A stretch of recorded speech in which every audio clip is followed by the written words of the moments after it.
Mga part, magluluto tayo ng paksiw na bangus. Ito yung bangus ko mga part. Nahiwa ko na ng maliliit. Ito yung gulay na isasahog ko, talong, iniwa ko na rin. Okra, ayan mga part. Lagyan natin ng hindi masarap pag walang luya, sibuyas, at saka bawang. Ang gagamitin natin pang sahog ay may suka, tuyo, bitchin, magic sarap, pamintang durog at saka paminta powder.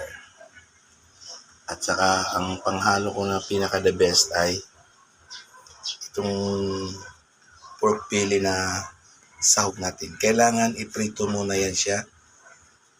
Saka na lagyan ng mga ricado. Ayan, mikos-mikos na yan. Yan mga part. Subukan nyo to. Napakasarap nito mga part. Kung magsaing ka lang ng 1 kilo at 2 lang kayo, pakakukulangin sa inyo. Kasi masarap ito. Subukan nyo mga part. Napakasarap nito.